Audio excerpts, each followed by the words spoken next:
Buenas, buenas. Hola, Hola. Volvió Ricardo. Volvió Ricardo. reapareció, opa. Volvieron todos los muertos. Doble final. Casi. Son como los parientes que vienen a comer y después se van. Exactamente, yo vine para el último champán. Sí. O el Lo siento, tequila. estuve de viaje, no pude. Pero Bueno, bueno, voy a continuar las lecciones anteriores. bueno, vamos a darle entonces. Vamos a Mm. arrancar. Hoy es la última clase. Mm. Eh, y vamos a trabajar en diferentes segmentos. Lo primero que quería decir que eh, este diplomado a veces tiene eh, trabajo final, a veces no, que no es un trabajo final, es un trabajo más que nada de recapitulación, ¿no? Es un trabajo que de golpe no está en la categoría, porque este no es un diplomado que requiere aprobado o desaprobado. En realidad yo creo que ningún diplomado tendría que tener esas características, ¿no? La exigencia de ir por una nota o ir por una utilidad. Yo sé que en algunos países de Latinoamérica se le da mucha importancia a lo que se llama el cartón, ¿no? Cartón es como el título. Eh, Esto, bueno, también colabora mucho a las instituciones, ¿no? Que dan más puntaje por un cartón, por un diploma, pero eso no da garantía de saber. Entonces, como este es un trabajo más que del saber, es del conocer, ¿no? Más que del saber, que hay una sutil diferencia entre saber y conocer, y más que nada conocerse, ¿no? Porque nadie puede trabajar con otros si no se trabaja con uno. Y el trabajo con uno es titánico, y es tramposo también, porque cuando uno cree, y más con el enneagrama, cuando uno cree que ya está, no, ahí tienen problemas, ¿no? Es como si, es bien al decir Lacan, que era un psicoanalista francés, decía, cuando terminaba de hablar, decía, ¿entendieron? Y si decían que sí, no entendieron nada, decía, ¿no? Porque esto no es una cosa para entender, ¿eh? Ni para comprender.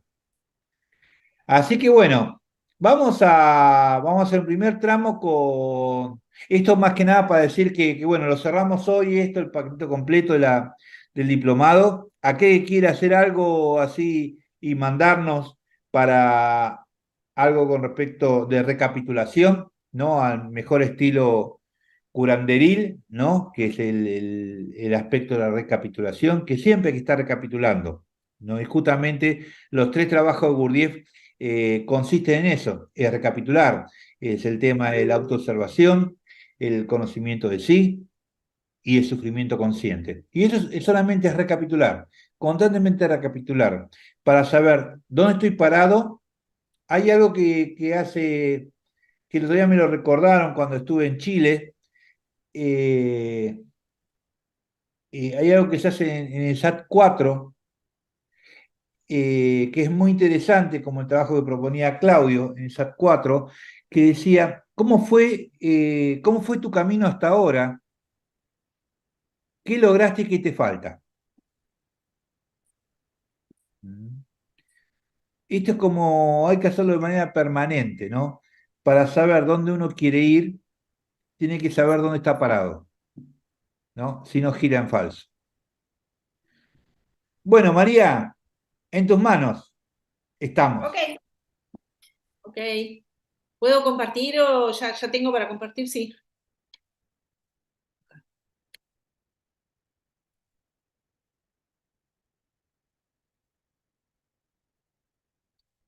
Bueno, acá, por ser la última clase, tenía ganas de repasar un poquito, pero de repasar Esto que dice Alex, que en realidad todo el tiempo el eneagrama nos lleva a que nos estemos viendo a nosotros mismos. Esta primera parte que yo les quería compartir y que les queda acá, por supuesto, tiene que ver con un poquito con la formación de la personalidad, que seguramente la formación de la personalidad interfiere en un montoncísimo de cosas, muchas, de la familia, como la historia de la familia, como cómo eran papá y mamá en ese momento, cómo era la historia de la persona donde nace en ese momento. Seguramente muchas cosas inciden, ¿ah? Pero vamos a ver un poquito más lo más biológico, de repente así una pasada, ¿no? Y vamos a recordar que el bebé, cuando nace, ¿ah? El bebé tiene un cuerpo. Probablemente tenga un montón de sensaciones que desconocemos, ¿ah? Probablemente la gente que hace hipnosis y llega a regresiones con la gente ve que el bebé sabe y tiene información que aparentemente recibe de cómo estaba la madre, del padre, qué sé yo, pero lo más conocido y lo que nosotros podemos asegurar es que ese bebé, cuando nace, tiene un cuerpo, ese cuerpo tiene un órgano que es el órgano de la comunicación por excelencia, que es el sistema nervioso central, y que ese sistema nervioso central es diferente en todos nosotros. ¿En qué se diferencia? En que tiene un grado de irritabilidad, un grado de reacción que le es particular a cada persona. Y si nosotros tuviéramos varios bebitos, veríamos que aunque nacieran el mismo día, uno es dorminón, el otro es llorón, el otro es glotón, ¿ah? El otro es como mira o trata de mirar a la gente, o sea, todos esos bebitos son diferentes porque es diferente su sistema nervioso central. Y este cuerpo, ¿ah? Que a veces se le llama, se le denomina temperamento a esta sumatoria de la irritabilidad o tipo de reacción del sistema nervioso central y la estructura biológica del cuerpo. ¿Ah? Y esto es lo biológico y lo heredable. De repente vamos a ver que hay gente que dice, fulanito es igualito al abuelo. ¿Y en qué es igualito al abuelo? En que se parece corporalmente al abuelo y en las actitudes, de repente. Eso vendría a ser algo como el temperamento. Con eso, con ese cuerpo y con ese grado de irritabilidad de su sistema nervioso, el bebé se va a relacionar con los padres o con aquellos que lo criaron. Y ahí el niño va a crecer, va a empezar el crecimiento del niño. Y vamos a ver una cosa que les quiero destacar porque es bien importante esto, que el niño no tiene pensamiento abstracto igual que nosotros los adultos, tiene un pensamiento literal. Si yo digo en casa de herrero, cuchillo de palo, un niño no va a entender qué quiere decir porque no abstrae. Por lo tanto, el niño ve el mundo desde el punto de vista literal. ¿Para qué lo traigo? Por una cosa que ahora les voy a comentar. También es egocentrado. El niño, la mamá está sonriente o está alegre y el niño tiende a pensar que es porque él se portó bien. O si la mamá se va y está enojada, de repente está enojada con el padre, pero el niño interpreta que él hizo algo mal de repente y por eso la mamá se enojó. Entonces, entre que tiene un pensamiento literal y está egocentrado, el niño tiene una lectura del mundo cuando es niño muy diferente a la nuestra. Y en esta lectura, no importa si los padres fueron los mejores del mundo o los peores del mundo, no importa. Igual el niño va a tener una personalidad. Digo, y esto es una realidad como que nacimos de un padre y de una madre, ¿sí? Entonces, esa realidad, ah, hace que el niño vaya interpretando el mundo y en esa interpretación del mundo va a sentir una carencia, va a sentir que algo le falta. Aquello que hablábamos de la caída, la famosa caída, que de repente antes de nacer probablemente estamos en un estado de conciencia ampliado y que de pronto el estado de conciencia se reduce, ¿tá?, a lo que tenemos en el cuerpo y en el sistema nervioso central. Esa caída famosa, ¿tá?, es la pérdida de la completud, la pérdida de la relación con algo superior. Eso al niño le va a dar miedo, le va a sentir una carencia, va a sentir que le falta algo y le va a dar miedo. Y hay tres tipos de miedo diferentes que cuando uno le muestra a la gente dice, pero yo tengo los tres, estamos de acuerdo, todos sabemos lo que son estos tres miedos: miedo a no poder, miedo al rechazo, miedo a la realidad. pero vamos a ver que sobre uno de estos miedos se va a instalar la formación reactiva de la personalidad, la formación de la personalidad. Entonces, la gente que tiene miedo a no poder, va a tener necesidad de ser fuerte. Y lo va a lograr de diferentes formas según sea un eneatipo 1, un eneatipo 9 o un eneatipo 8, que son los viscerales o de acción. Después, el miedo al rechazo, que vamos a ver que de ahí nacen los emocionales o sentimentales, el miedo al rechazo lleva una necesidad, que es la necesidad de aceptación. Y ya lo vimos, y ustedes lo van a ver, y lo vamos a ver muchas veces, que el 2, el 3 y el 4 hacen acciones, tienen pensamientos y hacen acciones que tienen que ver con ser vistos, ser aceptados, ¿sí? Por otro lado, el miedo a la realidad va a dar una necesidad, va a hacer que la gente sienta una necesidad de seguridad. ¿Ah? Y esta necesidad de seguridad, que es lo que caracteriza al 5, al 6 o al 7, de donde salen los mentales o racionales, vamos a ver que cada uno de ellos hace una maniobra para sentirse más seguro. ¿Sí? Entonces, perdón, si tienen preguntas o cosas, díganme porque yo voy como viento y nada, si tienen preguntas me dicen, ¿sí? Ok. Entonces acá vamos a ver, acá les dejo este esquemita. Yo quería que quedaran con este esquemita que es cada eneatipo, está acá, están las pasiones, que es la pasión es una expresión emocional distorsionada. Las fijaciones, que es una distorsión cognitiva, son pensamientos distorsionantes que tenemos, y los mecanismos de defensa, que son procesos inconscientes para protegerse de ciertas emociones o pensamientos. Y acá también les queda, en este esquemita, por ejemplo, el del 2, solo los vamos a repasar por arriba, está lo que es el orgullo, resumido, lo que es el orgullo, la exaltación imaginaria de la propia valía y atractivo. Esto soy fantástica y abundante. Puse fantástica porque pareciera que son más abundantes las mujeres en el eneatipo 2. La falsa abundancia, que es que creo que tengo de sobra para dar, y la represión, ¿qué es lo que voy a reprimir si yo no me quiero, si yo creo que soy dadora, creo que tengo de todo para dar, que me sobra para dar, lo que voy a reprimir son mis necesidades.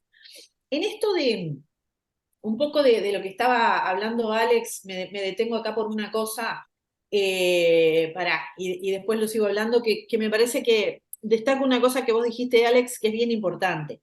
Esto es un camino de, capaz que uno lee 1500 veces un libro de Enneagrama, o hay un montón de libros de Enneagrama, y este trabajo no termina nunca. Nunca termina el trabajo, como nunca termina el trabajo de verse a uno mismo.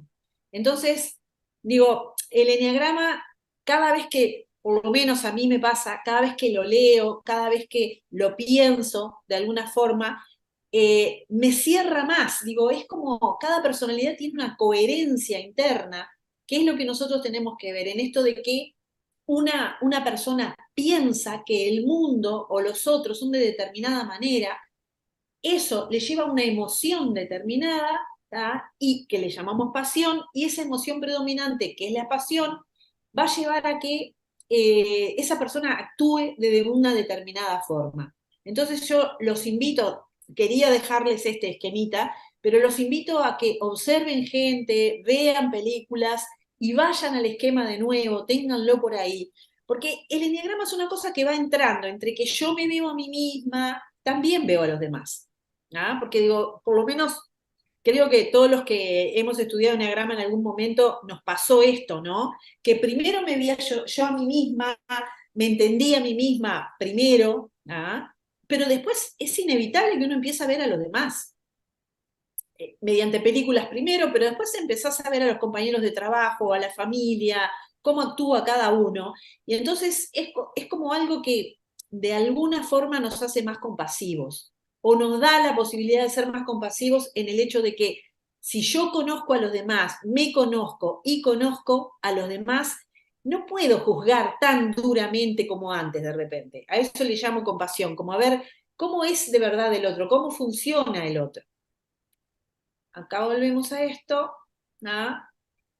entonces vamos a ver que vamos a ver que hay una coherencia, si nos vamos al eneatipo 3, entre lo que es la vanidad, el autoengaño y la identificación. ¿tá? Están muy unidos, ¿sí? La vanidad es una preocupación apasionada por vivir y destacar a los ojos de los demás, dando mayor importancia a las apariencias que a la experiencia propia. ¿tá? Entonces, en la vanidad, ¿tá? que es la pasión, también está implicado el autoengaño. ¿tá? Esa persona, un eneatipo 3, piensa que no se puede mostrar tal cual es, porque tal cual es no es valioso, siente que no es valioso. Entonces hay que maquillarse, hay que maquillarlo, ¿tá? Que los otros vean algo que les guste. Me muestro como algo que les guste a los demás, ¿no? Esto, identificarme con lo que yo creo que a los demás les gusta. Pero vieron que hay una coherencia entre el autoengaño, la vanidad y la identificación con lo que quiere ver el otro, o lo que yo creo que quiere ver el otro. Después acá, el 4, la envidia, la falsa carencia y la introyección. Son tres cosas que van de la mano, ¿sí? Si pensamos en la falsa carencia, el 4 es no tengo y no puedo obtener lo que quiero y sufro, ¿sí? El pensamiento del 4 es no soy bueno, no soy suficiente, estoy solo, ¿tá? Carencia, carencia, carencia. Por lo tanto, la carencia va unida a la pasión que es la envidia. ¿Por qué? Porque si yo no tengo, pero quiero, voy a ver lo que tiene el otro, me comparo con el otro. El césped del vecino es más verde que el mío. ¿tá? Ahí es donde engancho con la envidia. Y por otro lado, la introyección es la introyección de un pensamiento, no soy bueno, no soy suficiente. ¿sí? Vieron que va todo enrabado de la mano. Quizá yo ahora lo digo y ustedes capaz no lo van a entender, o esto es como tomarse el tiempo como de poder ver cuál es el pensamiento distorsionante, cuál es la pasión y cuál es el mecanismo de defensa.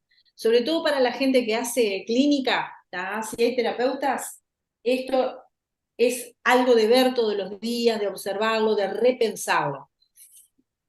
El 5, ¿no? La avaricia, el desapego y el aislamiento. También estos están muy relacionados, ¿no?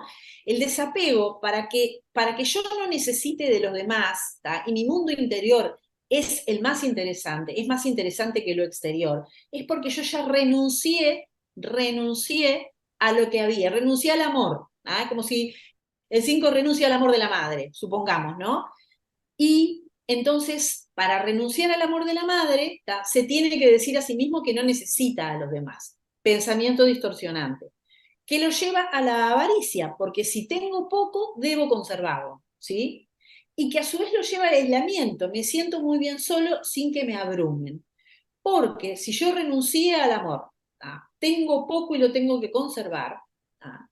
Tampoco puedo con el relacionamiento de los demás porque siento que los demás me invaden y me abruman, que me cuesta ser mí misma o mí mismo cuando estoy en presencia de los demás, ¿sí? Por otro lado, el 6, miedo, duda, proyección, también vamos a ver que hay una coherencia interna en esto, ¿no? La duda, ¿no? Yo les puse un ejemplo de la vida cotidiana. Y si me compro la camisa negra, ¿y por qué no la blanca? No sé. ¿Vos cuál te comprarías? ¿no? Esta cuestión eterna de que no sé si ir para allá o para el otro lado porque me da mucho miedo a equivocarme, a sentir culpa por hacer las cosas mal, por elegir mal. ¿sí? Por otro lado, esto es totalmente coherente. Si yo no sé para dónde ir, no sé cómo ir, necesito la guía de alguien. Y a su vez, si yo no sé cómo ir y para dónde ir, es porque hay un peligro. Entonces, el peligro, el mundo es peligroso, mi cuerpo es peligroso, necesito seguridad. Recuerden que el 6 tiene como un miedo afuera, un miedo en lo que hay afuera de peligroso del mundo, pero también le teme a su cuerpo. Recuerden que la hipocondría está muy relacionada con este eneatipo porque también le tiene miedo a las sensaciones corporales. Amplifica las sensaciones corporales y les tiene miedo. Y por otro lado, la proyección está relacionada con la culpa. Si tiene mucho miedo a equivocarse, es porque en la equivocación hay un peligro. Que lo reten, que lo descalifiquen, ¿sí? Entonces, ¿qué pasa? Para no sentir la culpa, va a poner algo afuera. Dice, no fui yo, no soporto la idea de haber sido, la culpa la tiene el otro. La proyección es, pongo lo que a mí me puede dar culpa, lo pongo como que el otro lo hizo, el otro provoca el problema. Hoy yo vi un paciente 6 y era, el Estado tiene la culpa. O sea, se sentía infeliz en un trabajo nuevo y el Estado tiene la culpa. ¿Ah? Es muy loco, pero puso la culpa ahí, ¿no? Otro tiene la culpa. El 7, la gula, la planificación y la racionalización.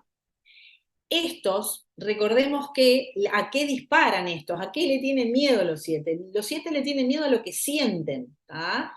Esta cuestión del 7 y la relación muchas veces con un padre o con una madre, pero más que nada con una madre, que lo ha como narcisizado, o sea, los ojos de mamá, ¿no? El niño que es los ojos de mamá, ¿tá? Que después se cree con derechos, más derechos que los demás, ¿tá? No puede y no quiere sentir dolor. Es algo inconsciente, no es que él piense que no quiere sentir dolor, pero le dispara al dolor, le teme al dolor.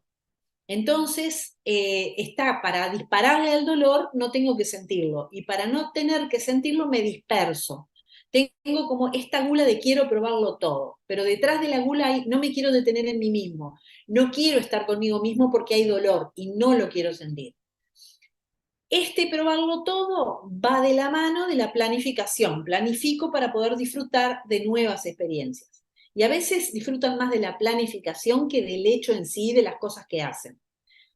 Y la racionalización, esto, me llevé tu auto, pero era por una causa noble. O sea, los 7 se arrogan el derecho a veces de tomar cosas de los otros, no es que roben, no estoy hablando de que vayan a ser ladrones, pero es como si de pronto se llevaran el buzo de un amigo, o tomaran algo de la casa, de su propia casa, pero que no es de ellos, porque como que tienen derecho, ¿sí? Ni no se dan cuenta y no se ponen en el lugar de la otra persona. El 8, la lujuria, la venganza y la negación. También estas tres cosas están intrincadas, ¿no? Porque está la lujuria, esto me gusta la intensidad porque necesito sentir, ¿ah? De toda la historia de los 8 que ya vieron a lo largo de este curso, ¿ah? Pero entonces la venganza, o sea, la venganza viene unida a que son niños que se sintieron muy heridos, muy traicionados y que odian. Los odio, les haré pagar, de ahí viene la venganza.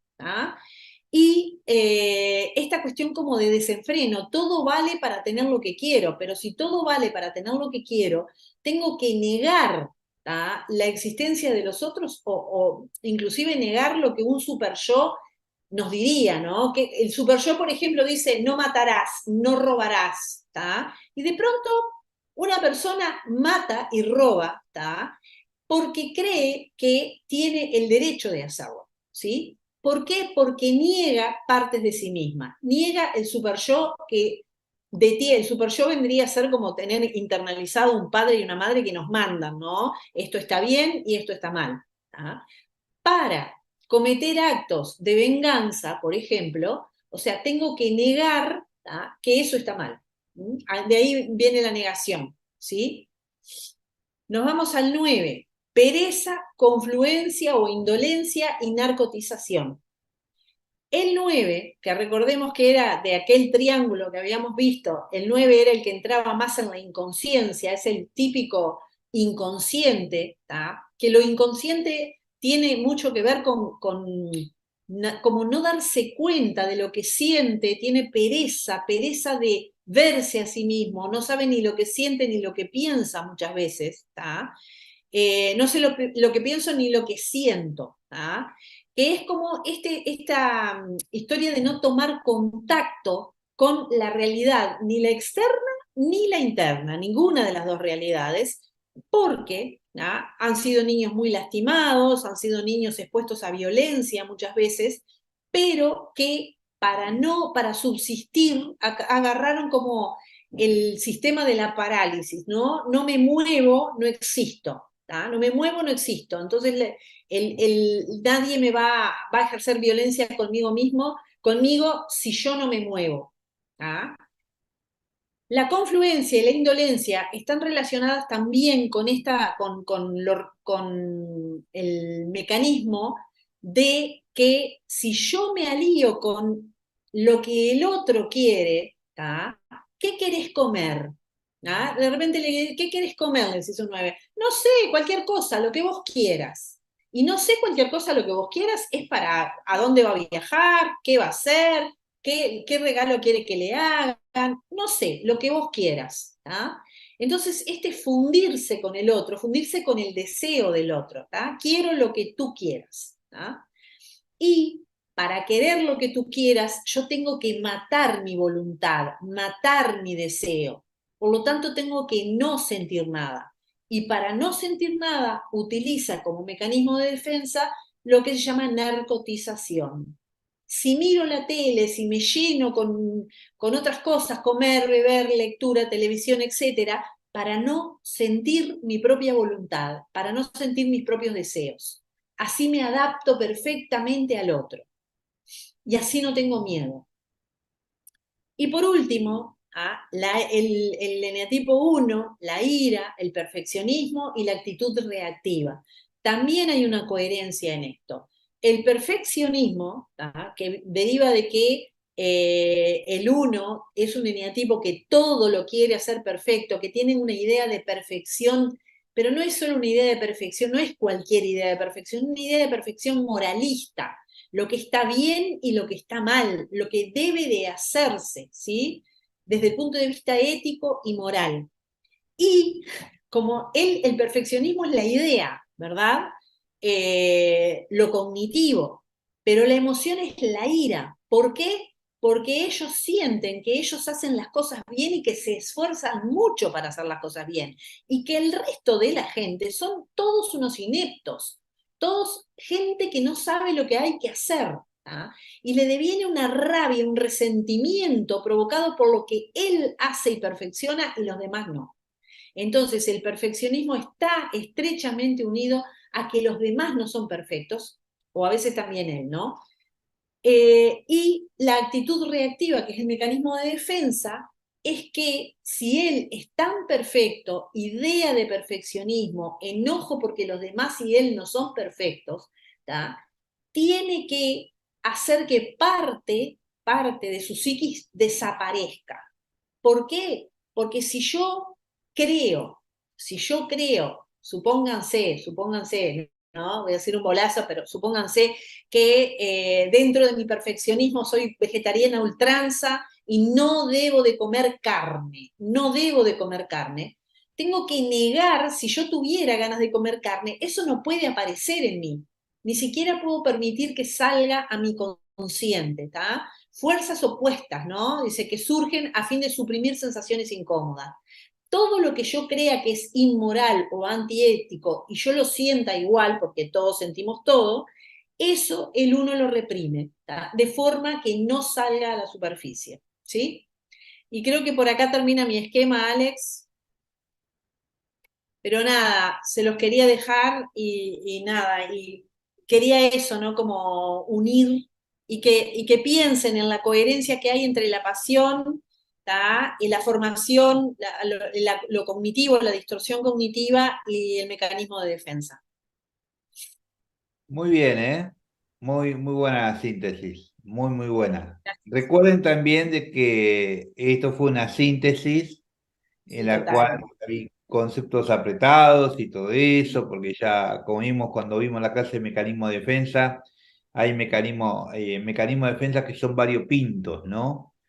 O sea, por ejemplo, una buena manera de entender la represión del ego 2 que yo le escuchaba a María es entender por qué se le dice cerebro de pollo al ego 2, ¿no? No es porque tengan un cerebro chiquitito, sino porque hay un desprecio al terreno ideativo. La represión funciona a nivel de las ideas. Lo que reprime las ideas, porque el ego 2 particularmente y los emocionales se definen a partir de lo que sienten. ¿Mm? Es como hacen esa concepción a partir de lo que sienten. ¿Eh? Y también, por ejemplo, en el Ego 7, que hay una variedad de mecanismos de defensa que son infernal, igual que el Ego 6, ¿no? El Ego 6 tiene variados mecanismos de defensa. Así que, pero me encantó, o sea, fue un muy buen recorrido. Y esta articulación, ¿no? Que hizo María, ¿no? Entre la pasión, el mecanismo de defensa, este trípode. Bueno, Julio, vamos a la música. Acá estamos, acá estamos. Vamos a Antes darle música. quisiera, Sí, María, dale. a ver, estoy pensando, parece que la pasión, la distorsión cognitiva y la defensa, ¿no? Es, la pasión parece que está en el campo de las emociones, los sentimientos, ¿sí? La otra Sí, está en el área de las ideas, las justificaciones. Y la sí, defensa parece que estuviera en el cuerpo mismo, en la sí, actitud corporal. ajá. ¿Puede ser? Sí, Permitime, Por María. supuesto que todo Alex, está en el todo está en el cuerpo, Bien. pero parecería que la Primero, emoción es aquí no, adentro, la otra está aquí, y la otra es cuerpo primero, mismo. cuando hablamos de pasiones, cuando hablamos de pasiones, Sí, son estados apasionados de posesión, ¿sí? No sí. solamente es la emoción. ¿Sí? Es porque vos decís, bueno, ¿cómo puede ser la pasión de un ego 5 que es puro pensamiento? No, es la manera que está tomado apasionadamente, ¿sí? No alcanza con decir emociones a las pasiones, es una emoción exacerbada, ¿bien? La distorsión cognitiva la podés tomar solamente es una manera de concepción del mundo, ¿no? Por eso Mm, aparecen 9 concepciones del mundo diferentes y ahí aparece el huevo de la gallina, ¿no? O sea, ¿qué es? O es la pasión o es la fijación. No, son los dos a la vez. Una se va explicando a la otra y se va atornillando, por eso es tan difícil el cambio. Y el mecanismo de defensa, primero hay que tener una cosa de Freud, ¿no? Que el ego ante todo es corporal. No, hay un esquema corporal, pero no netamente corporal. Porque vos decís, bueno, ¿cómo puede ser una proyección? Una proyección, sí, está bien. Vos decís, el demonio está afuera, proyecto negativo para limpiarme a mí mismo y sentirme más bueno de lo que soy. Pero no hay nada, digamos, está juntando el mecanismo de defensa, abrocha los 3 centros. Se puede apoyar en un centro, pero puede destacarse en otro. Obviamente hace falta el cuerpo. mm, Pero no lo puedes decir que uno es en un lado y otro del otro. Cuando decimos, cuando uno está apasionado, está también mentalmente apasionado. ¿Mm? Cuando un ego 8 quiere venganza, el cuerpo quiere venganza, la mente quiere venganza y el corazón quiere venganza. ¿No? O sea, todo eso va a la vez, es como si dijera, todo va en pos de algo. ¿En pos de algo de qué? Del dolor. O sea, si vos decís, ¿cuál es la mejor manera de ver el enneagrama? Es ver el dolor. Todo es a partir del dolor. Una manera de decir, digamos, cómo cada uno, por eso es tan importante cuando uno hace diagnósticos, ver realmente qué es lo que motiva el carácter, la motivación básica del carácter, que es el dolor. ¿Eh? Y el dolor es infantil. Y el dolor infantil no tiene que ver con un chico golpeado solamente. El dolor infantil son padres distraídos. El dolor infantil es que mi hijo quiere hablar conmigo y yo estoy con el celular. ¿Se entiende? Más o menos por dónde va todo. ¿Eh? entiendo. Pero sí, hay cosas que se pueden sentir en el cuerpo, pero no son del cuerpo. Ok. Se sienten en el cuerpo, pero viene de otro lugar. Y hay Mm, cosas que empiezan en el cuerpo y van a otro lugar. ujú, ¿Por qué? Porque el cuerpo tiene memoria. Y ujú, entonces también el dolor es como decir, algunas cosas que nos dio un asco. Hoy justamente una paciente me decía que se peleó con una amiga porque la amiga no entendía que no le gustaban las empanadas de pollo. ¿Se entiende? Empanada de pollo, sí, de todo lado ahí. No entendía. Y entonces de golpe hay algo que solamente, y voy a contar otra anécdota más, que cuando se abre la empanada ya empieza a aparecer el olor y Mm, empieza a producir el asco. Cuento otra anécdota mía hace muchos años. Una vez tenía un compañero de trabajo, trabajaba en una oficina hace muchos, muchos años, mm, que no le gustaba el pollo. ¿Mm? Que no le gustaba el pollo. Y nosotros no le creíamos que nos gustaba el pollo. Y detrás de esa que no le gustaba el pollo, había un trauma infantil, porque este amigo, compañero de trabajo, no tenía amigos en la infancia. No tenía amigos en la infancia. Pero el papá tenía pollos, ¿no? Y se había hecho amigos los pollos. Hasta un día que el papá dijo, chao, a comer los pollos. Mató a los pollos y los sirvió en el almuerzo. Bueno, a partir de eso, el chico empezó a tomar cierta aversión con el pollo. Y nosotros no le creíamos, ¿no? Entonces compramos empanadas y le dijimos, no, son empanadas de carne, son empanadas de carne, ¿no? ¿Mm? Y empezó a comer. Y después, ¿viste que no tenés problema? Son de pollo, le dijimos. Y fue y las vomitó, ¿no? O sea, es tan fuerte el trauma que está metido en los espacios como interneuronal. El trauma es interneuronal. Por eso, todos los trabajos que hay de psicología de avanzada, ya sea MDR, EFT, o sea, todos los trabajos más modernos, se trabaja a ese nivel. Se trabaja dentro del trauma. Bueno, ya me fui a la mierda. Julio, volvamos a Enneagrama con la música. gracias. Vamos, vamos. Vamos. Bueno, bueno, ahí les voy a compartir. A ver si puedo abrir. Compartir pantalla.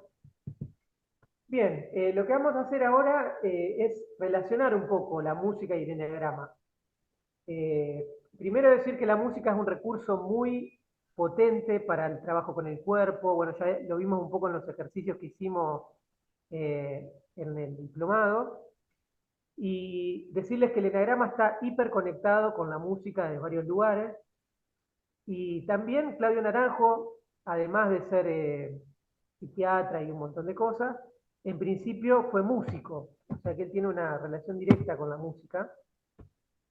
Y bueno, a ver si puedo. Entonces, primero, contarle un poco que Claudio eh, tenía una relación directa con la música, él estudió composición antes de ser psiquiatra, y incluso se llama Claudio por un pianista muy conocido que es Claudio Arrau, y la madre era amiga de Claudio Arrau y le puso el nombre como una relación directa, digamos, Claudio con Claudio Arrau. Y bueno, eh, Claudio Naranjo, después, ya en la última parte de su vida, sacó un libro, que es este que ven ahí en la carátula, que se llama La música interior.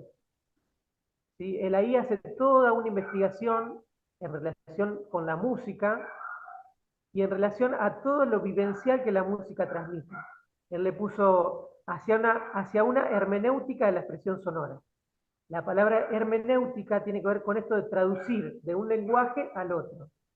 Y en este libro él se propuso traducir todo el sistema de vivencias, que él dice, la música es como un sistema simbólico de vivencias.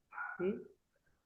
Eh, bueno, el libro es muy interesante, si lo pueden conseguir, tiene un CD, tiene músicas, tiene toda una profunda investigación de lo musical, pero básicamente en el libro él primero explica esta relación de la música eh, y también una relación directa con los compositores musicales. ¿Sí? Eh, acá les leo una parte del libro. Él habla, dice, la música ocurre en el tiempo como la danza, y su esencia es el movimiento. Ambas están hechas de gestos y motivos que en un proceso coherente y dialógico se desarrollan en una estructura o coreografía más o menos libre, ¿sí? Y él todo el tiempo está relacionando esto de la música con la danza, también con el teatro, en relación a que hay un vínculo dialógico, digamos. Si uno se mueve, en el caso de una danza, sería como si la música pudiera expresar de manera simbólica ese movimiento. Hay muchos músicos que dijeron que la música no significa nada, como si fuera un arte puro que no tiene un significado. Y él viene a investigar y a decir, no, en realidad la música expresa un lenguaje de sentimientos, de vivencias, que es mucho más rico escuchar la música desde ese lugar, que no tanto desde el lugar de decir, bueno, es un arte puro, es un arte abstracto que no quiere decir nada. Dice también, si la vivencia de un motivo musical, el sentido etimológico de la palabra motivo viene de lo relativo al movimiento, es un moverse. Si este motivo ocurre en el tiempo, ¿sí? Es un fenómeno temporal, como la vida de uno también ocurre en el tiempo, es natural que sintamos el fluir musical como una metáfora espontánea del devenir. ¿Sí? Cuando uno escucha una música, quizá avanzamos hacia el futuro en cada momento de la música, y es natural que ese avance se sienta o bien como un caminar, o bien como un vuelo, o bien como un afán apresurado, o un dejarnos llevar apaciblemente. ¿Sí? Hay en la música un movimiento que es relativo al movimiento natural de los sentimientos, un movimiento natural del cuerpo, y movimiento natural también de los pensamientos. ¿Sí? Entonces, cuando Alex decía esto de que del eneagrama lo más importante son los tres centros, digamos, el triángulo central, esto también se refleja en la música. En la música hay toda una parte, podríamos decir, corporal. Cuando uno escucha música, lo invita a moverse. Hay una sensación de movimiento. Hay toda una parte emocional en la música y también hay toda una parte racional de la música. Estos tres centros que vemos en el enagrama, se corresponden también con los tres centros que se trabaja en la música. Bien, eso lo vamos a desarrollar un poco más adelante. Claudio empieza a hacer como una investigación de esto, de las tres músicas, y también hace una investigación de los distintos compositores. ¿Sí? Él se dedicó a estudiar las biografías de cada uno de los compositores clásicos, hizo una profunda investigación para detectar, digamos, el carácter de cada uno y cómo ese carácter se plasmaba en la música. ¿Sí? Él decía esto de que cada compositor tiene una personalidad, viene con una personalidad, y en la música se refleja algo de su personalidad. Pero decía, esto no es lo interesante cuando uno escucha música, porque no es que la música sea una especie de test de Roger que nos habla de la personalidad de cada músico, sino que en la personalidad se plasma algo que va más allá de la personalidad. Cuando uno escucha la música puede escuchar la personalidad del compositor y a su vez hay algo del orden de lo trascendente. Es como si el compositor al hacer música hubiese hecho un camino del héroe, podemos decir, que también trasciende y se expresa algo del centro superior, digamos. Y uno en la música de distintos compositores, bueno, acá tenemos Bach, Mozart, Haydn, Schumann, uno puede escuchar la pasión, tomemos por ejemplo el caso de Bach. Bach era un ego uno, y hay en Bach una pasión por el perfeccionismo, digamos. Cuando uno escucha una música de Bach es una música muy perfecta, es una música que transmite algo de una sed de la perfección del mundo, digamos. ¿Sí? Y él dice, esta sed de perfección que lo lleva a Bach a componer, cuánto en esa música hay de vicio, del vicio de la perfección, y cuánto hay de una energía que Bach supo aprovechar para su composición. ¿Sí? Entonces empieza a jugar con esto, como que si en la música se puede percibir la pasión y al mismo tiempo la virtud. ¿Sí? Entonces uno puede sentir el perfeccionismo de Bach y a su vez puede ver en ese perfeccionismo la santa perfección, digamos. Se puede percibir en la atmósfera de la música de Bach como una especie de música que transmite una perfección misteriosa, digamos, como el mundo o el universo perfecto, ¿sí? Yo no sé si han tenido la oportunidad de escuchar música de Bach, eh, pero se percibe una sensación cósmica, digamos, como que todo está en cada lugar matemáticamente y perfectamente relacionado. Y él dice, cuando uno escucha esa música, también nos hace sentir como que el universo se convierte en algo que está perfectamente ordenado. Bien, y así va haciendo una investigación de Bach. Bach, como le decía, es un ego 1. Después podemos entrar al mundo de Mozart.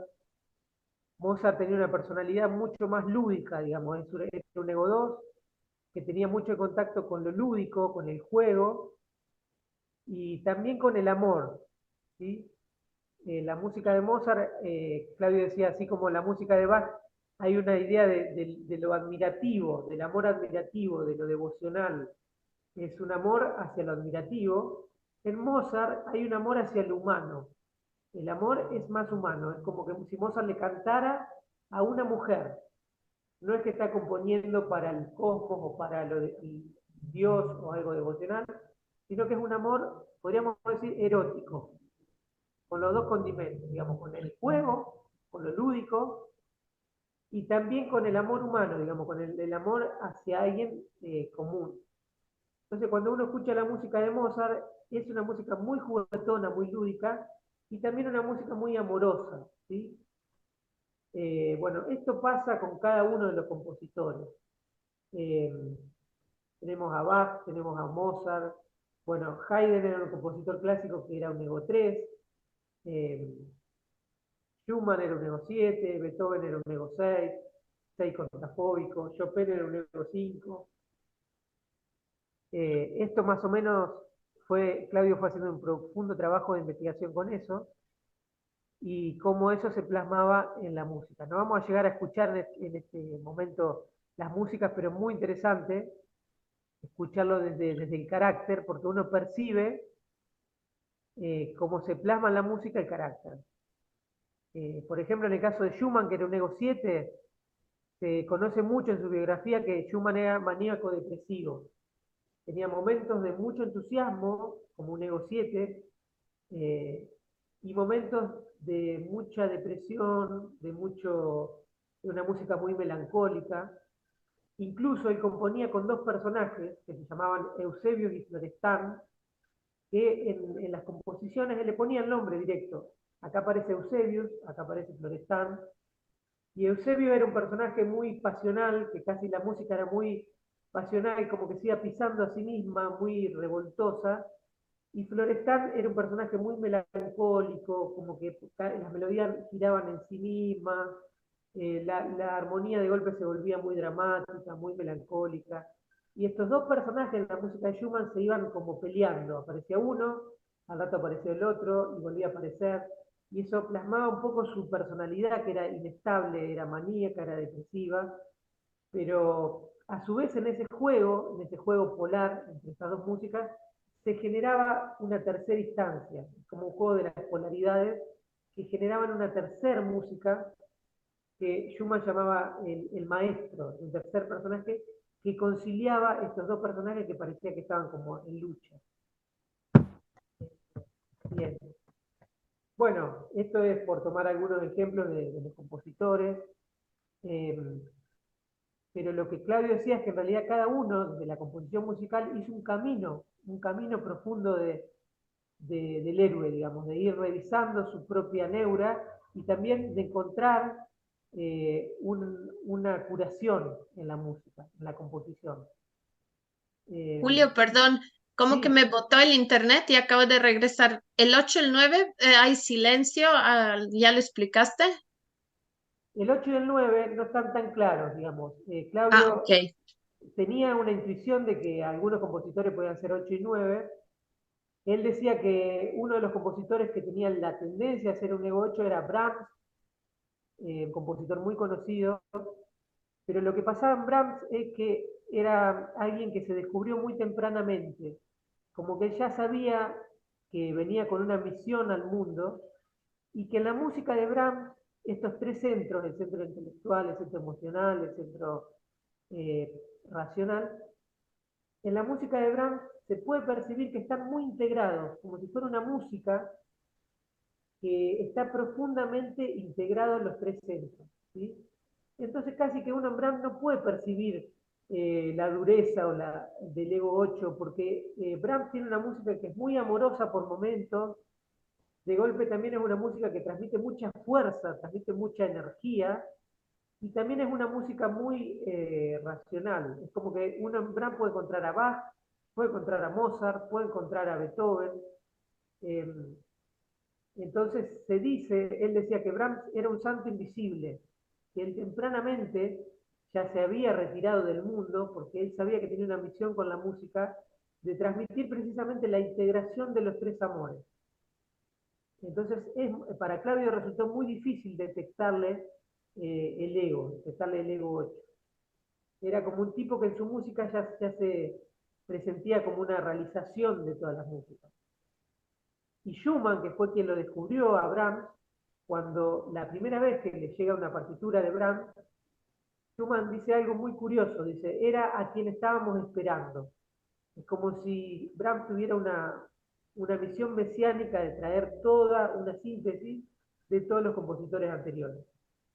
Y bueno, como Ego 9, Naranjo cita a Bruckner, que era un compositor no muy conocido, y él dice que tenía una tendencia a hacer Ego 9, cuenta una anécdota que dice que él estaba por presentar una obra grande, una gran sinfonía, y se le acerca el director de la orquesta y le pregunta por una nota que no sabía si era fa o fa sostenido, y se le acerca a Bruckner y le pregunta, le dice, maestro, ¿usted le parece que esta obra es fa o fa sostenido? Una pregunta muy puntual, y él agarra y dice, como usted quiera, maestro. O sea, se lava las manos y le dice, como usted quiera, maestro, como un sentido de humildad, como que en realidad era tan humilde y también tenía un sentido de que él se dejaba siempre en un segundo plano. Era como más importante la música que él mismo. Y por eso Claudio habla de que Bruckner podía ser un ego 9. Bueno, seguimos un poco adelante. Esto tiene que ver, bueno, con los compositores. Yo escuché que Piazzolla era 8 porque Piazzolla también era rompió con 8. todo. Sí, tenía un sentido de la ruptura en la música muy fuerte y también tenía una personalidad muy pasional. Sí, Piazzolla puede ser que sea un ego 8. Bueno, entonces vamos a meternos con esto de los tres centros que hablamos. Los tres centros que ya los vimos antes, el centro del hacer, el centro conativo, el centro de sentir, el centro de pensar. En la música podemos decir también que hay tres músicas. Hay una música, un hacer musical, hay un sentir musical y también hay un pensar musical. O sea, si uno escucha una música con percusión, está muy claro que la están haciendo en el momento. Si uno escucha un violín, el violín es un instrumento que evoca mucho el sentir, ¿sí? Entonces, uno puede pensar que la música entra del lado del sentir. Y si uno escucha una música como una fuga, música muy compleja, para realizar esa música hubo que pensarla mucho. Entonces, estos tres centros están presentes también en la música. Y estos tres centros, como hemos visto, el pensar, el sentir y el actuar, tienen que ver con lo que vieron anteriormente de los tres cerebros, ¿sí? El hacer del centro instintivo, el emocional del sistema límbico, el reactivo, y la corteza prefrontal que tiene que ver con la capacidad de análisis, de síntesis, ¿sí? Estos tres cerebros se corresponden también con una evolución musical. O sea, no por algo la música empezó siendo una música primitiva.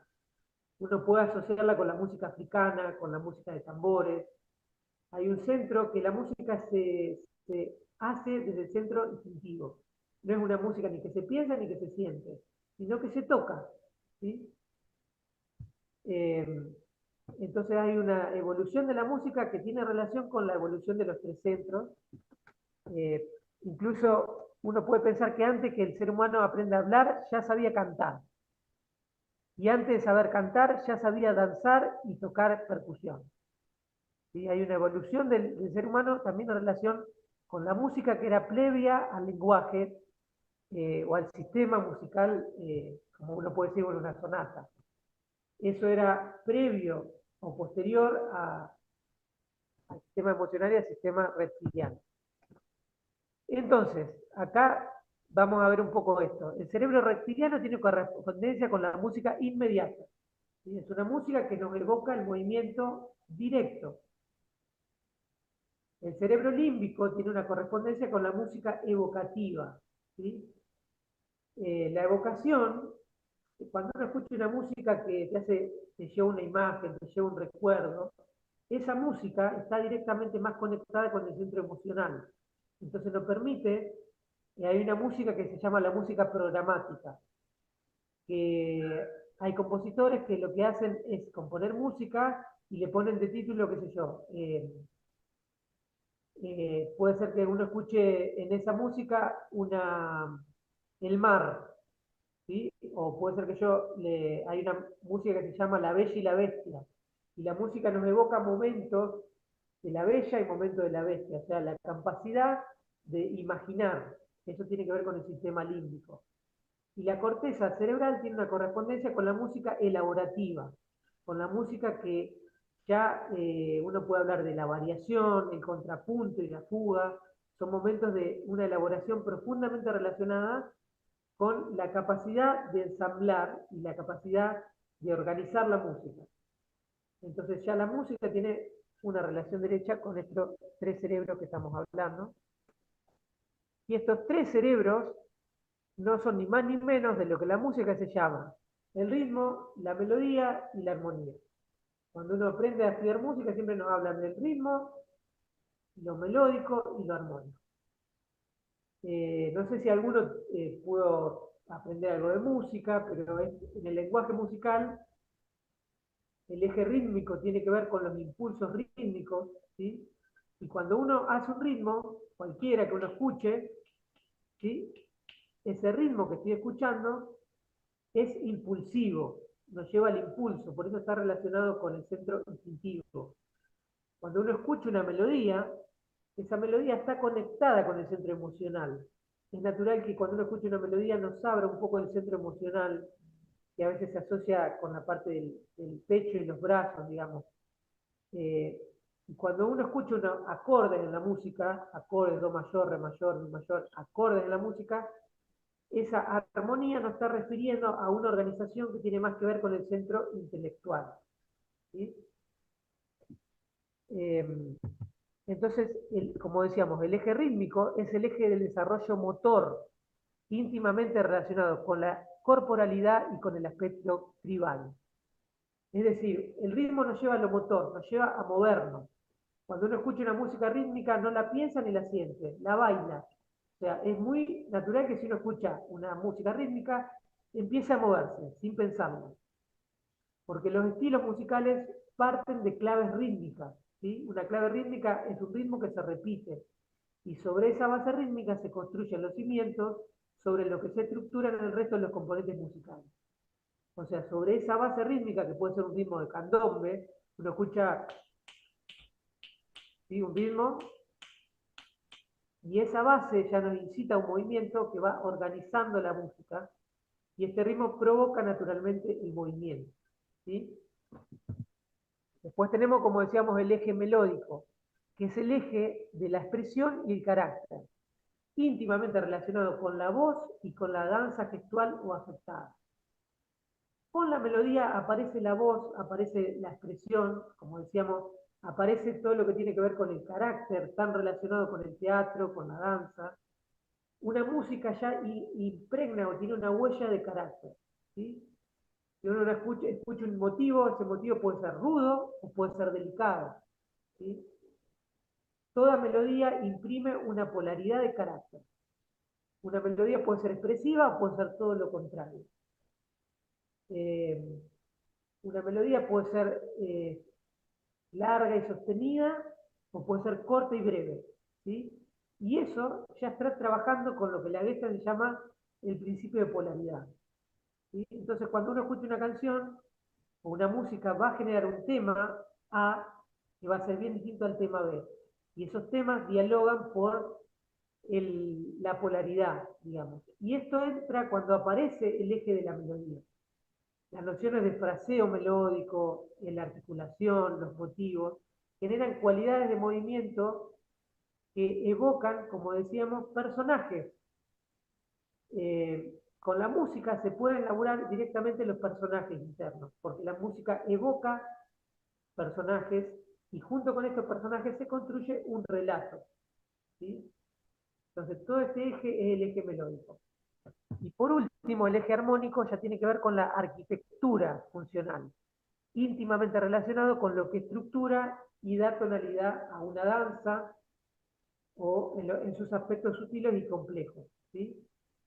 O sea, la armonía lo que hace es darle estructura al ritmo y a la melodía. Entonces nos podemos imaginar, así como en la danza hay una coreografía, hay una organización, en la música hay una forma que tiene que ver con los acordes.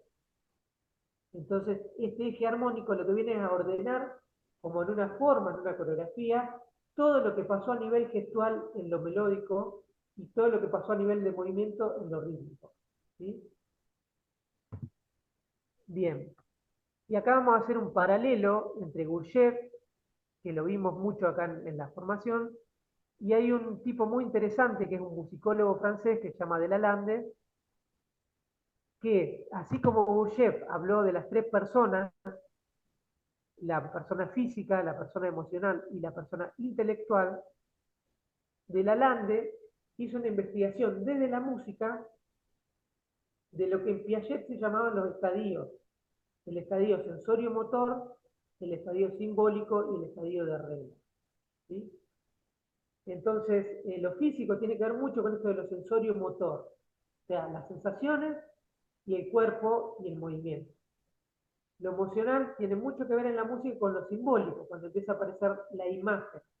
La imagen simbólica es esa capacidad de evocar una imagen. Cuando uno tiene la capacidad de escuchar una música y sentir que me expresa un caballo que está trotando, yo tengo la capacidad de simbolizar en una imagen y esa imagen transmite emociones. ¿Sí? Y la persona intelectual tiene que ver con el estadio de regla, cuando uno tiene la capacidad de abstraerse y generar todo un sistema de ordenamiento. Bien, esto de Lalande lo explica en un libro que se los recomiendo mucho, que se llama La música es un juego de niños, donde él explica los tres centros musicales en función de esto que decimos, de la dimensión sensorio-motora, la dimensión simbólica y la dimensión de regla, que no es otra cosa que el centro motor, el centro afectivo y el centro intelectual, como se ve en el triángulo del enneagrama. Entonces él dice, hay una dimensión motora, que es la producción concreta y gestual del sonido por sí mismo. ¿Sí? Cuando uno ve a por ejemplo, el flautista que está tocando, antes de aprender cualquier melodía, empieza a trabajar con el sonido, con el soplido. ¿Sí?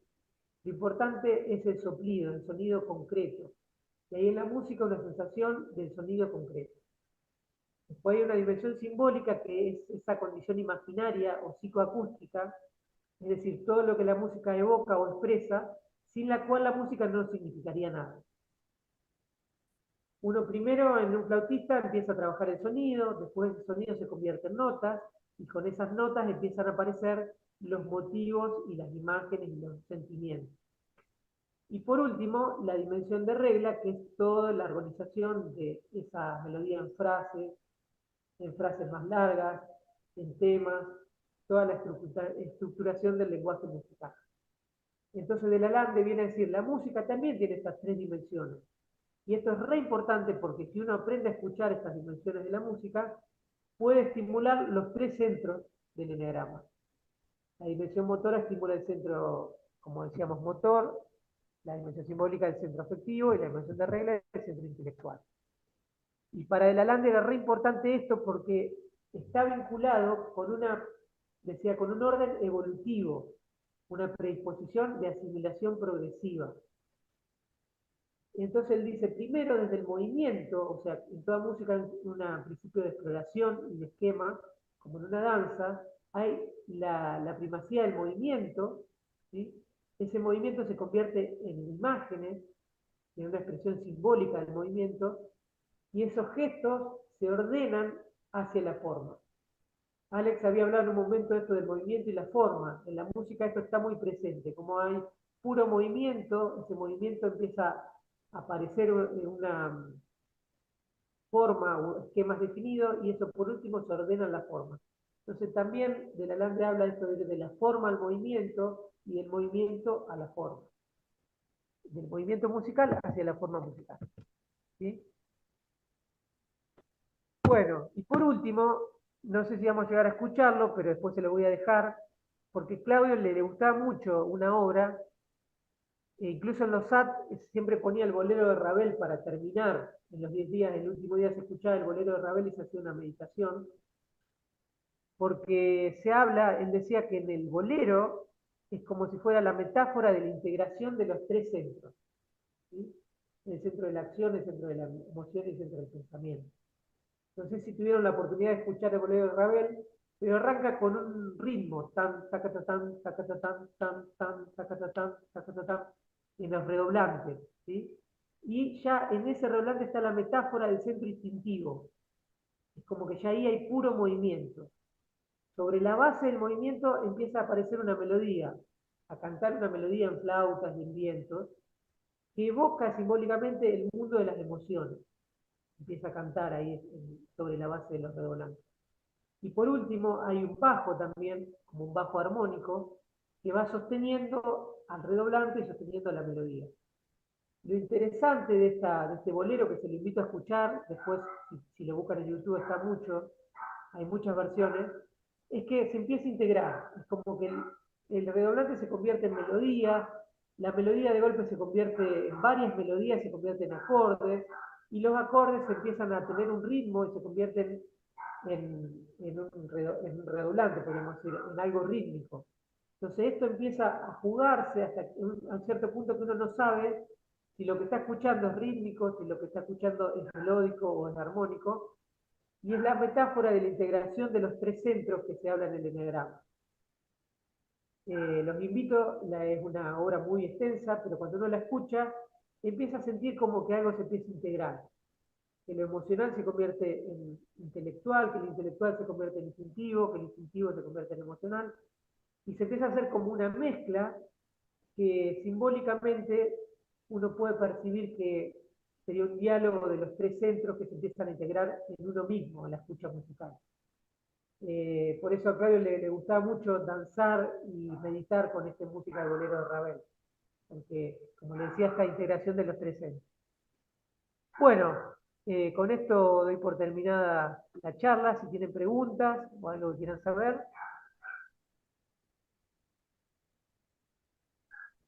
Bueno, pues nada más que invitarlos a ver un poco que esto del eneagrama está muy presente en lo musical y es muy rico trabajar el eneagrama de lo musical también. Gracias. Bueno, gracias a ustedes. Bueno, Alex. Yo tengo una pregunta, Julio. ¿Cuándo Sí. nos hiciste el primer ejercicio? ¿Cómo elegiste las músicas? Bueno, primeramente, con esto que les digo, cada eneatipo estaba un poco relacionado con lo musical. Precisamente si toma, por ejemplo, el eneatipo 1, el eneatipo 1 es formal y es instintivo, ¿sí? Entonces, esas dos cualidades ya son rasgos musicales. Si uno va a buscar una música formal, estructurada, podemos decir que una música militar tiene esas cualidades, porque tiene una forma muy estricta y a su vez es instintiva porque es rítmica. Entonces, si uno va a una música rítmica y formal, directamente ya te lleva a un ego 1, porque es el extremo de la formalidad y el extremo de la pulsión del instinto. Y con cada eneatipo se puede buscar una música, o sea, así como hay 9 eneatipos, también hay 9 músicas que uno puede encontrar para estimular el trabajo de cada eneatipo. Porque así como también esto de los tres amores, hay músicas que son más admirativas, hay músicas que son más emocionales y hay músicas que son más intelectuales. Entonces, así como hay 3 colores, también se pueden mezclar en la música y se pueden encontrar los eneatipos. De cualquiera se puede hacer una música que sea alusiva al eneatipo mismo. Pero eso lo haces también en base de tu conocimiento musical o puede ser instintivo, o sea, por ejemplo, lo que a mí me parece formal o lo que a mí me parece más emocional. No sé, un ejemplo. Hay una subjetividad también, la música es subjetiva, pero también uno puede pensar esto que hablamos. Si uno pone una música que es emocional, o sea, si yo pongo una música con violines, muy lírica, eh, naturalmente, por más que no sea el ego 2 por decirlo algo así, pero no va a llevar a un centro emocional. Ok, Y entonces hay un fondo objetivo. No quiere decir que no se pueda elaborar otro eneatipo, pero es como que así como el enneagrama es una mezcla de los 3 centros, también en la música es una mezcla de la melodía, el ritmo y la armonía, y eso se va mezclando. Entonces, si quiero hacer una música de Ego 2, sé que tengo que poner un condimento del juego y un condimento de la emocionalidad. Por eso Mozart es una música muy lúdica y muy amorosa. Entonces, trabajar Ego 2 con Mozart viene bien, porque uno te invita a jugar como un niño y también te invita a desarrollar la emoción. ok. Igual, Bueno, a ver, ¿podés sacar la pantalla, Julio? sí,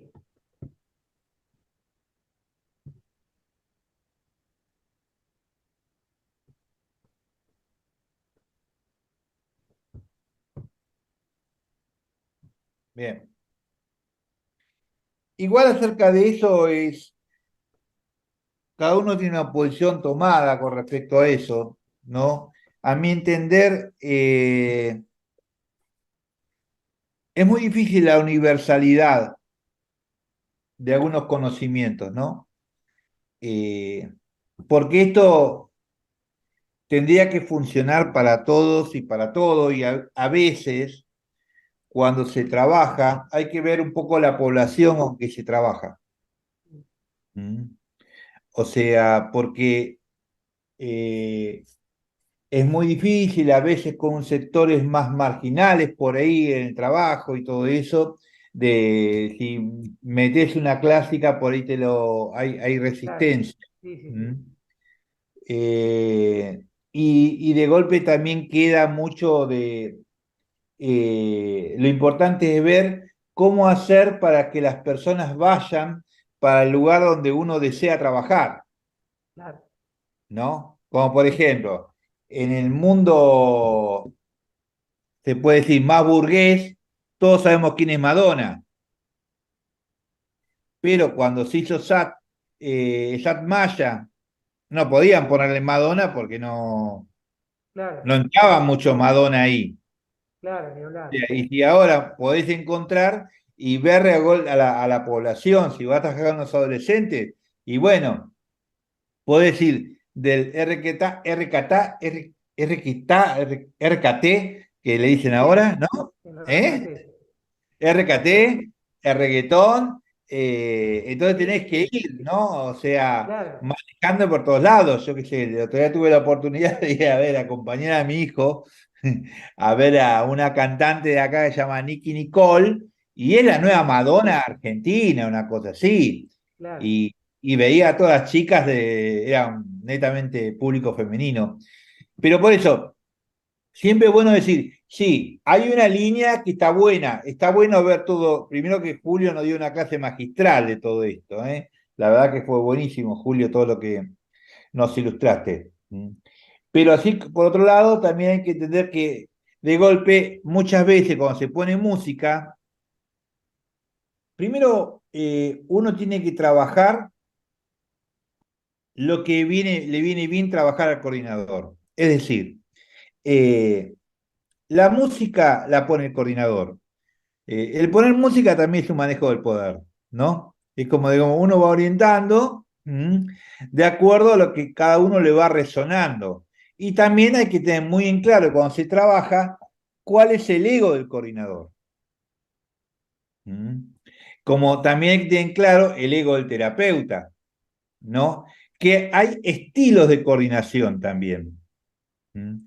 Entonces, en esos estilos también se va trabajando. Yo me acuerdo que en un momento tuve un intento fallido de trabajar con un Ego 1 en una coordinación y todo eso, y él me quería poner una música de, no, no, de un tipo que se llama Alfredo Casero acá, que me parecía re vulgar, ¿no? A mí me parecía re vulgar, ¿no? Y entonces también había aparecido, digamos, en la coterapia también empiezan a aparecer estos ruidos de los estilos. ¿Mm? Pero bueno, eh, siempre es bueno trabajar de golpe, como, porque también cuando vos coordinás, te tiene que resonar la música al coordinador, porque si no, porque hay varias cosas en el trabajo que hizo Julio. Por un lado tenés la música, pero la música no es el único elemento.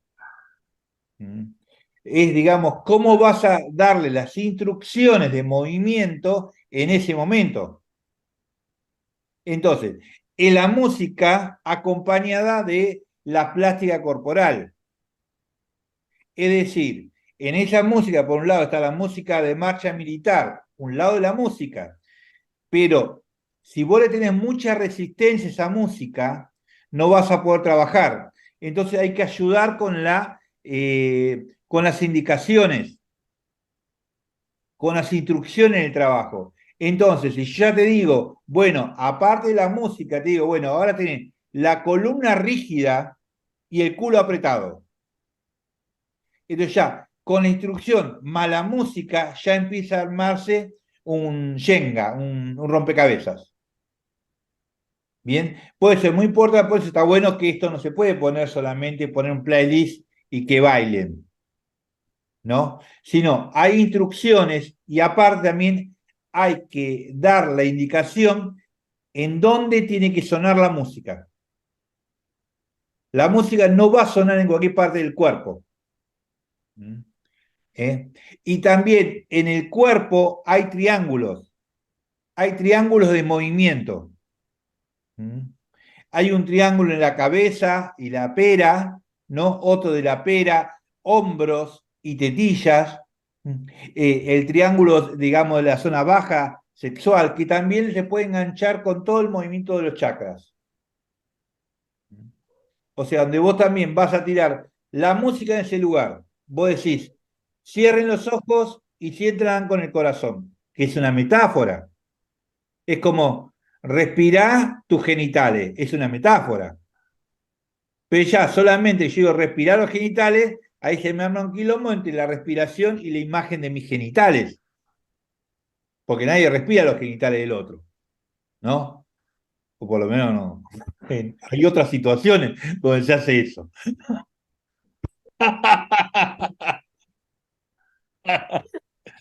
Bueno, eh, vamos, una cosa que es importante, esto es un trabajo de autoconocimiento, ¿no? El enneagrama se enrola entre, primero, por qué la Gestalt, por qué el enneagrama, estamos en la psicología humanista,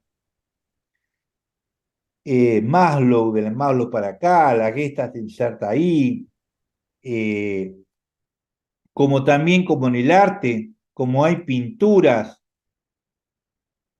que anticipan los movimientos culturales, como decir, bueno, cuando vemos el expresionismo, que se sitúa en Alemania entre guerras, pero aparece Munch, con el grito de Munch, que es expresionista y mucho antes que eso. ¿Mm? También el enneagrama, visto de la manera psicológica, que es una aplicación nada más, y el enneagrama es mucho más grande que no es psicológico el enneagrama, es una aplicación psicológica, ¿no? Pero mirándolo de la psicología, también tiene una mirada humanística, ¿no? Porque para hablar de enneagrama tenemos que tener necesidades básicas cubiertas. O sea, a nadie le va a interesar escuchar nada de enneagrama si tiene hambre, tiene frío, no tiene lugar donde dormir. O sea, primero hay que tener mínimas necesidades cubiertas para tener lo que se llama las necesidades superiores, que tiene que ver con la autorrealización. En la pirámide de Maslow, esto estaría más arriba. Primero hay que tener las bases cubiertas para empezar a pensar en la autorrealización. Y hay algo que es muy importante, que es la idea del autoconocimiento. Primero, hay una cosa que yo vengo trabajando hace un tiempo,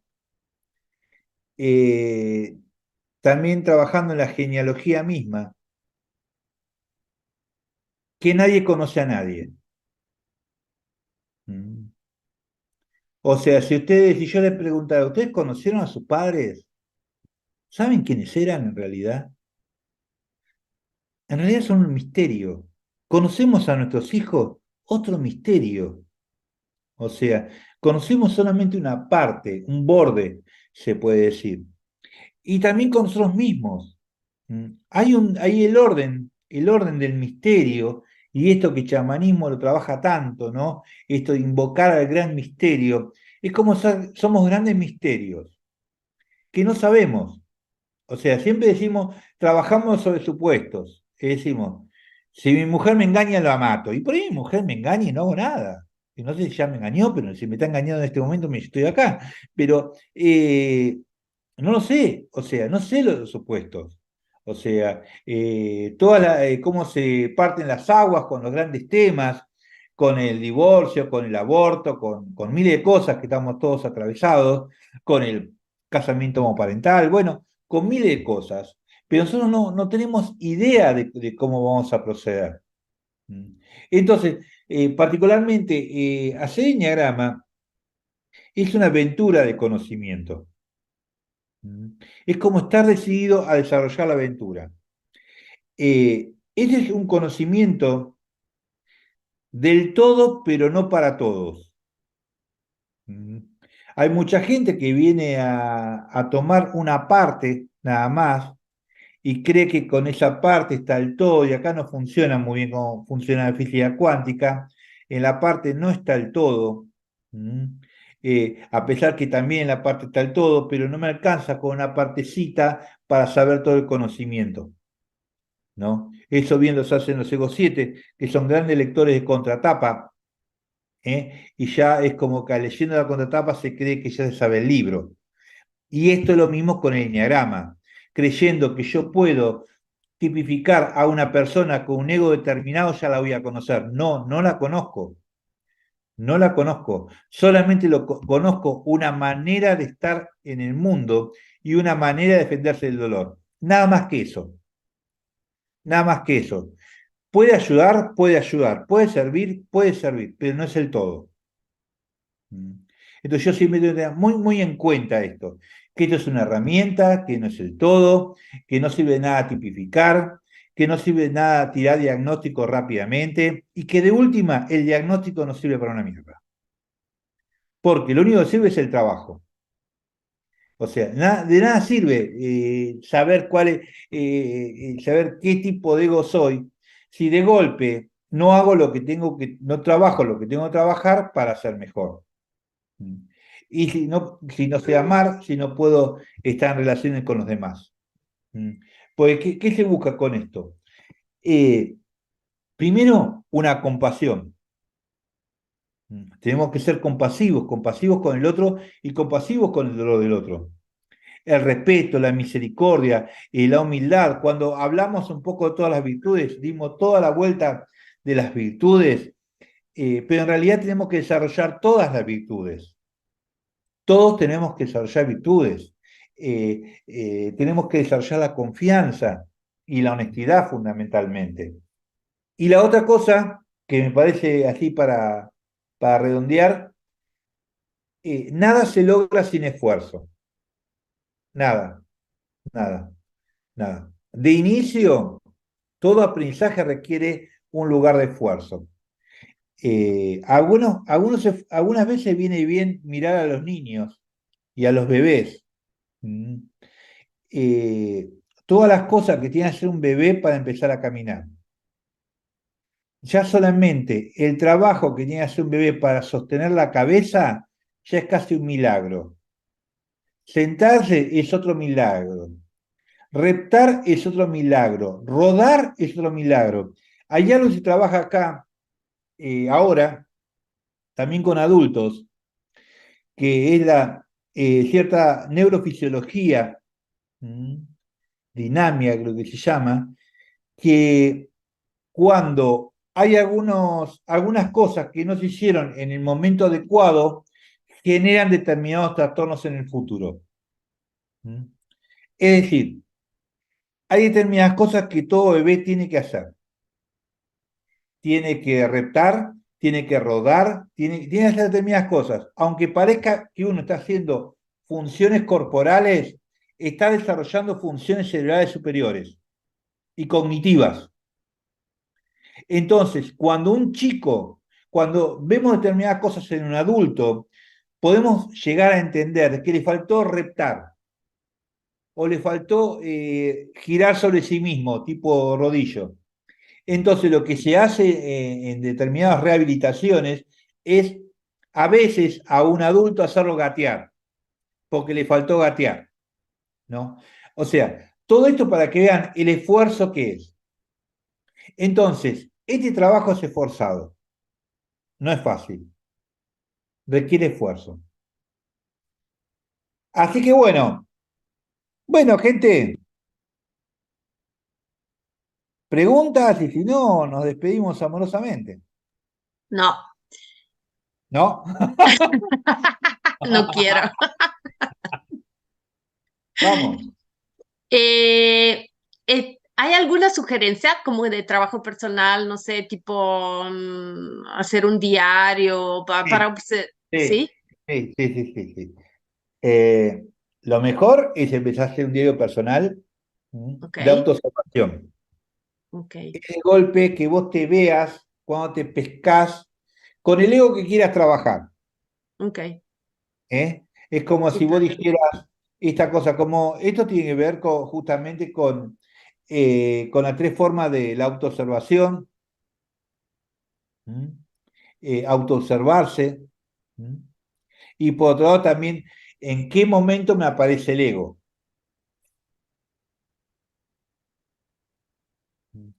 Porque lo que se busca esto con la manera de trabajo de Gurdjieff es la desautomatización.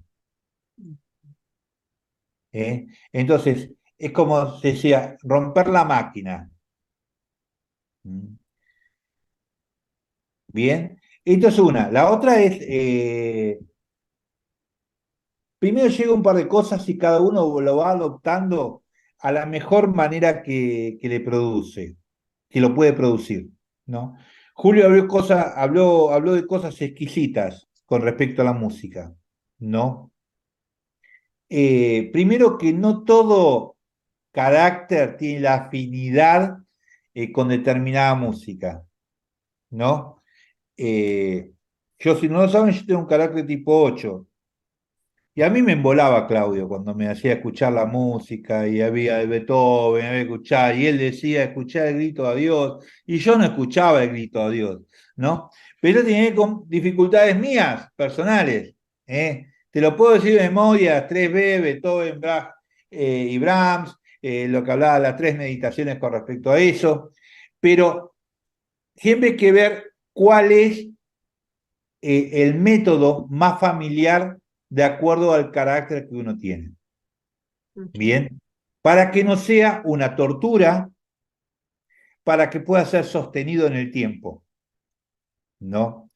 Yo, por mis características así ansiógenas y de mi edad de adulto, necesito, por ejemplo, por ahí más cerca del movimiento auténtico, que es una meditación en movimiento, o más cerca de la meditación dinámica, que puede ser de Osho, o también o la biodanza, o tenga que ver con lo corporal. ¿Mm? Porque hay egos que son más corporales que otros. Hay egos que las meditaciones concentrativas le vienen muy bien, y hay egos que le vienen mejor las meditaciones dinámicas. Primero, no ponerse grandes expectativas, o sea, grandes varas muy altas al momento de meditar. No hace falta meditar 40 minutos, 2 horas, ni nada de eso, sino solamente empezar a generar hábitos. Es como generar hábitos. Bien, eso viene muy bien. Después está todo el tema de las medicinas naturales, ¿eh? ayahuasca, psilocibina, guachuma, bueno, hay un montón, hay un montón. Porque también es un golpe muy fuerte, ahí también, digamos, es esforzado, porque a nadie toda persona que tomó ayahuasca no lo hace con placer, ¿eh? Es un lugar muy desagradable por pasar. Pero sí, es como uno no lo hace por el placer de hacerlo, sino por los efectos que produce.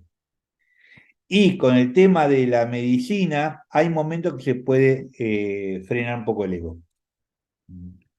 ¿Eh? La otra es seguir escribiendo la autobiografía. La autobiografía es algo muy interesante porque una vez que uno empieza a escribirla, uno no la termina más, sino le va incorporando nuevos eventos. Es más, a veces con algún trabajo así intenso, y después determinadas particularidades con respecto al ego, ¿no? Al carácter de cada uno. Los egos más mentales les viene muy bien trabajar los expresivos. Al ego 3 le viene muy bien el clown, burlarse de sí mismo. ¿Eh? El teatro también le viene muy bien al ego 5, al ego 6. En realidad, a mí le viene bien a todo el mundo, ¿no? Hacer un teatro orientado hacia algo terapéutico, ¿no? Pero bueno, todo lo que tenga con el arte, sí, está muy bueno porque abrevia camino. Tiene que ver con lo que decía Claudio Naranjo, que creo que, no sé si lo llegamos a ver o no, pero tiene que ver con todo lo que es técnicas expresivas. Cuando hablamos de meditación son técnicas supresivas. Cuando hablamos de arte y demás yerbas, estamos hablando de técnicas expresivas. ¿Eh? Bueno, si se ocurre algo, chicos, Julio y María, que aportar con Sí, respecto a... una cosa fácil, por lo Sí. menos en mi vida ha sido fácil, que es verme cuando algo me cae mal. O sea, cuando Ah, alguien o alguna situación me cae mal, me enojan o me dan miedo o me dan tristeza, ahí por lo menos es una fuente de observación muy importante porque por lo menos uno, capaz que todos estamos estables en la vida cotidiana o mayoritariamente estables, pero cuando aparece un algo que me saca de mi eje, ahí está la estructura a flor de piel de la personalidad. O sea, eso por lo menos, y llevar un diario, como decía Alex, para mí en esos momentos es fundamental escribir, ¿sí? A menos que uno esté en terapia, digo, pero digo, igual escribir siempre es como una puerta a la personalidad, a verse la estructura.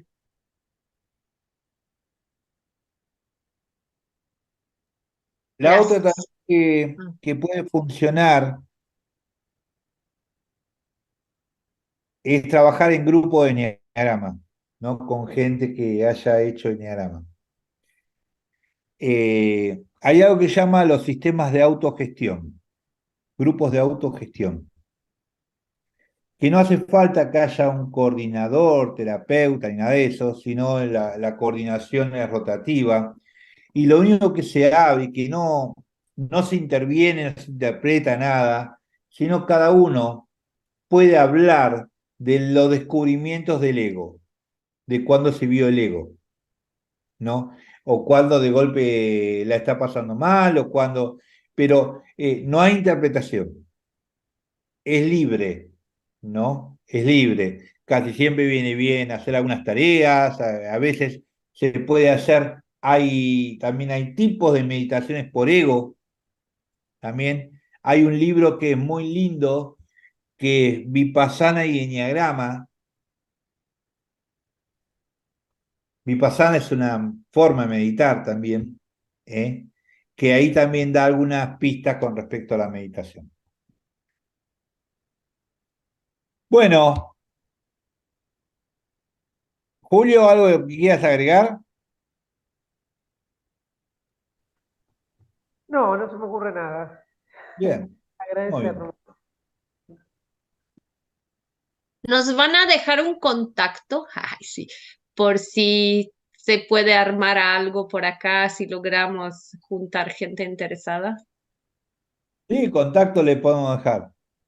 Eh, le dejo el mail mío. Sí, Tiene el mail mío y tiene el teléfono que está en el grupo, el WhatsApp.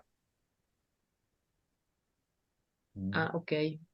Eh, Mi mail es a Segovia con S y B corta 8 @gmail.com.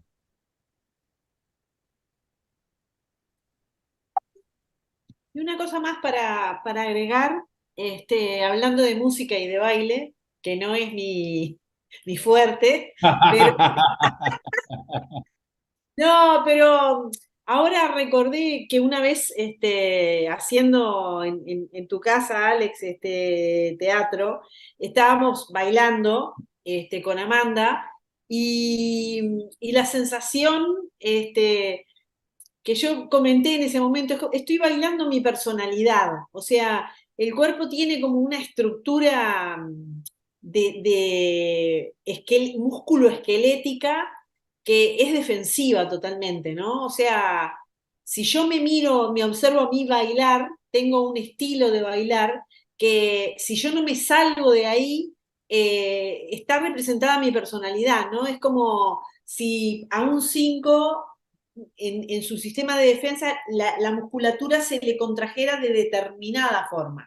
Y en cambio a un 2 sexual, como habíamos visto a las mujeres 2 sexuales exuberantes, de repente tienen otro tipo de desplaye en el cuerpo y eso se ve bailando mucho, por lo menos a mí me enseñó mucho el bailar observándome cómo me muevo, qué defiendo con mi contractura muscular. Así que digo, también lo quería poner porque es otra forma de conocerse, o conocerse desde otro ángulo. Bien. Julio y María, pasen su mail también por la duda que quieran. ¿Ok? Acá por el chat. Bueno, es lo más práctico, me parece. Ujú.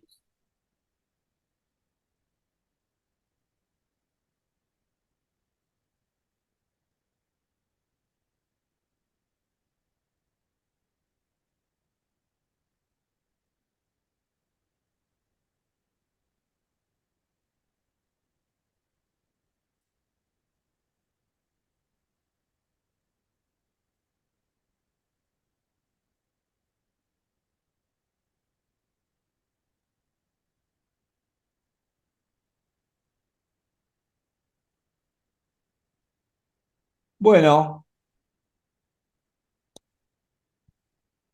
¿estamos? ¿Nos despedimos? Yo No, digo, parecía. yo que siempre tengo la cámara apagada, pero cuando puedo estoy. Ajá. Pues a mí me gustó mucho, me atrasé por situaciones personales fuertes que pasaron. Voy Sí. a checar mis clases bien, o sea, estoy como pasando todo a cuaderno porque es mi forma de mentalizar, escribir.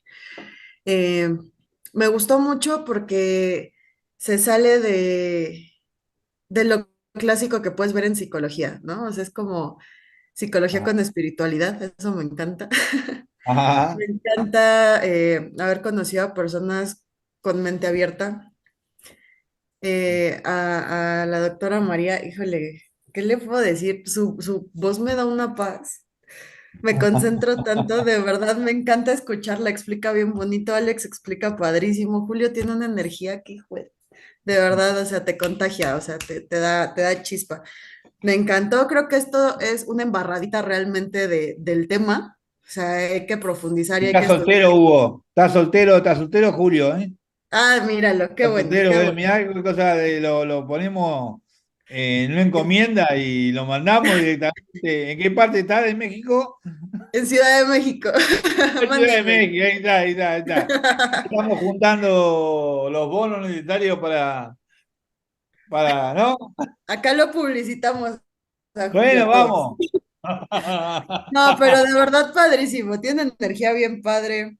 Yo les voy a ser bien honesta, cuando hicimos ese ejercicio de pararnos a bailar, yo me sentía la más pendeja, ¿no? O sea, yo decía, Ah. ay, ¿por qué estoy haciendo esto? A pesar de que nadie me estaba viendo, yo estaba así de maldita sea. Y luego dije, bueno, ¿qué te importa?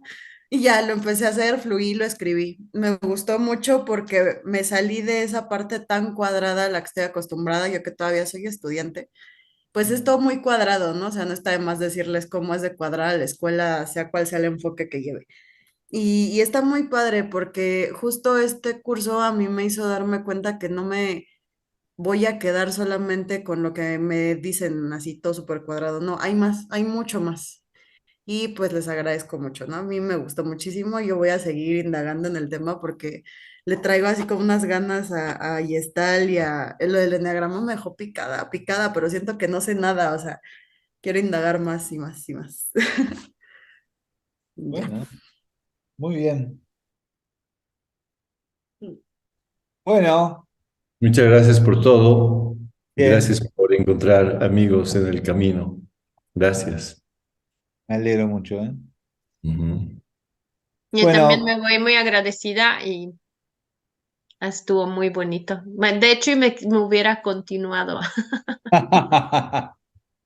bueno, pueden venir a Argentina, ahora que Ujú. estamos baratos. Estamos muy baratos, estamos muy baratos. A Uruguay no, Uruguay es caro, pero Argentina es barato. ¿Eh? Bueno, que tengan un buen Gracias. camino todos, ¿eh? Gracias a ustedes. Adiós. Adiós. Gracias, un abrazo a todos. Un abrazo.